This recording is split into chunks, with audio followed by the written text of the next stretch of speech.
One of the things that I for sure,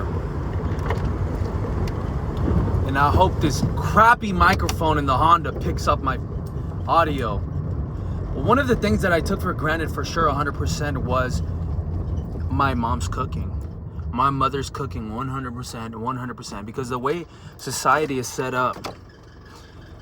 And I blame you, Ford, or whoever invented the 8-hour workday. This is all your fault. All these systems that are set in place, all of this is designed to just keep you stuck in a loop. You must understand that all of this has been designed deliberately. The 8-hour workday is designed that way deliberately. Really, it's not even an 8-hour workday for most of us. It's actually 11. It's actually 10, because you have to consider the commute. Look, I woke up at 4:40 in the morning today, and I didn't even start working until 2 hours after that. Almost. An hour and 50 minutes, rounded up 10 minutes, I don't care. It's 2 hours. It's 2 freaking hours. Why? Just to get ready for about an hour, 50 minutes, and I leave at 5:30. Commute is like 30 minutes in the morning, not to mention I have to go and change, and I have to go inside of the 5511 building, then I have to go change. So really it's like 2 hours approximately, right? And then I work for 8 hours, and then it's another hour to get home, not to mention the 15 to 30 minute buffer time that it takes for me to change and then walk to the parking lot. It's approximately an hour and a half until I finally step a foot in my house. And you know what time I step a foot in my house typically? About 4. So really I'm out the house 12 hours, which means I only have 4 hours left technically if I were to follow the matrix-minded 8 hours a day rule, right, of sleeping every day. Really, it's not even 8, it's more like 6, but it fluctuates, because sometimes I will sleep for like 4 hours and I feel totally fine and I feel super energized. Then other times I'll sleep for like 10 hours and I'm like, what the heck, why do I still feel tired? This is ridiculous. But all this to say this, where was I even going with this long spiel, right? I actually don't remember. I actually don't remember. It'll come to me. Oh yeah, so that's what I was getting at. It's damn near impossible to have a perfect setup. And the perfect setup is this. You work 40 hours a week, right? You work out every single day, right? And you have really, really healthy meals, right? And that leaves you with approximately 2 hours every day. 2 hours of downtime, right? Every day to do what you have to do, right? That's already baseline. Like if we were to think of it this way, that's already baseline. You work 40 hours a week, right? Not to mention the commute and all that stuff like I mentioned earlier, right? You need to eat healthy meals and you need to work out daily. That's baseline. This is the absolute baseline that the majority of people cannot do. The majority of people sacrifice one of these three.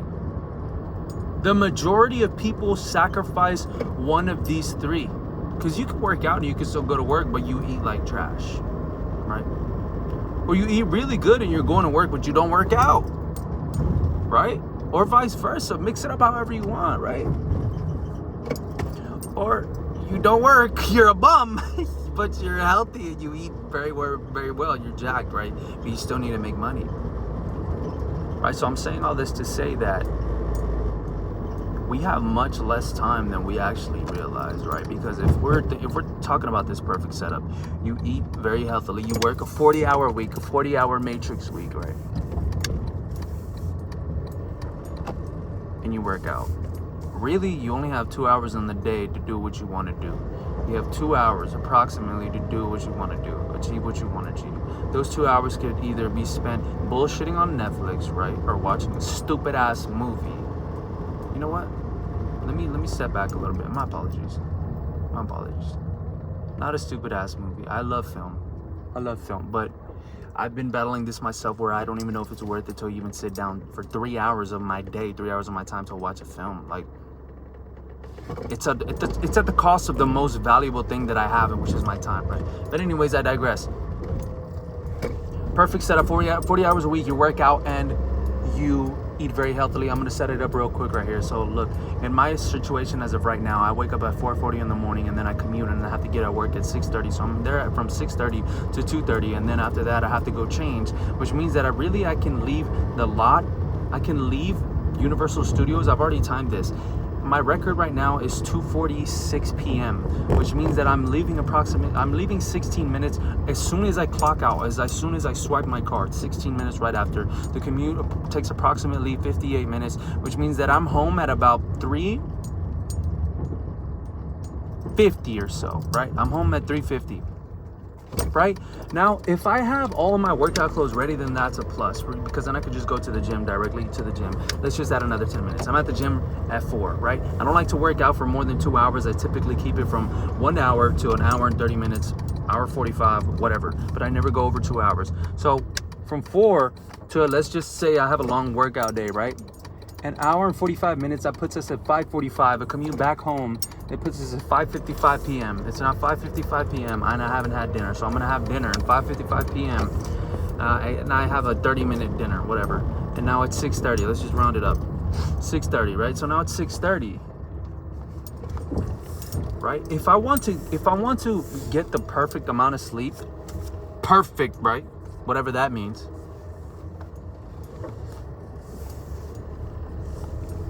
I need to be asleep by 8:30, which means I only have 2 hours.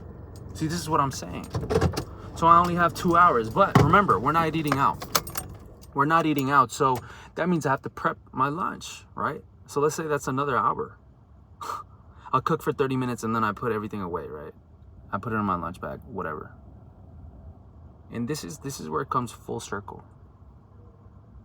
I don't have to do that. My mom makes me food. I have to take advantage of where I'm at. I have to play the cards to the best of my ability, because the truth of the matter is that when I leave this house, when I leave my family, I need to meal prep for myself, and I'm gonna do it all in one day, because time is of the essence. Time is very, very valuable. So the smartest way to play it would be at the beginning of the week, which means I would have to do it on Wednesday, right? On Wednesdays would be my meal prep days, so I can have food for 5 consecutive days, right?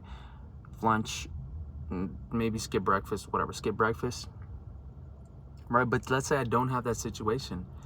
It's 6:30, right? And I have to meal prep. It's already 7:30. I only have 1 hour to do what I have to do. So what do people do in that 1 hour? Because if I go to sleep at 8:30, 9:30, 10:30, 11:30, 12:30, 1:30, 2:30, 3:30, 4:30, that's 8 hours, dude. That's 8 hours of sleep. And I said I'd wake up at 4:40. That's 8 hours of sleep. I'd have to be in bed at like 8:15. If I fall asleep on an average of 10 to 15 minutes, that means I'm asleep at 8:30. And I wake up at 4:30, that's 8 hours. It's almost impossible. The way all of this is set up, and the basis of what I'm getting at, right, is that I already have one of the most important ones covered, is that my mom makes meals for me. I'm so blessed. I'm absolutely blessed. You know how many people can't get a good meal? Like, people can get one good meal. If you live in okay, you could get one good meal a day, like one good meal. If you're good, if you're really solid, you could get 2. If you're really, really solid, you get 3 meals a day, every day. 3. Like, I'm really thinking about this right now, and I'm just thinking about how grateful I am to even have that, right? And it's like, it may seem minuscule, but it's been like this since forever. We've had moments where we didn't know how the heck we were going to pay rent multiple times for years, just dragging. How are we going to pay rent? But one thing's for sure is that we always had food on the table. Always. We always had food on the table. We always had food on the table. So now it's on me. I already have work. I already have food. Now I just need to work out. But see, time is of the essence, which means my days off, Tuesdays and Wednesdays, I got to use them to the best of my ability. I have to use them to the best of my ability, because really I work 12 hours. From the moment that I wake up, I'm already working, because I'm prepping for work. And then I drive to work. And then I change for work one more time. And then I actually start working 2 hours after I even wake up. 2 hours after I even wake up. I could listen to the Pink Floyd album 3 times. I could listen to Dark Side of the Moon 3 times before I even... I know that the odds are against me and I have to work even harder than I am right now. I just want to make this quick log. I'm at the CVS right now. I got to pick up some contacts. But literally this thought popped into my mind and I'm like, you know what? Let me just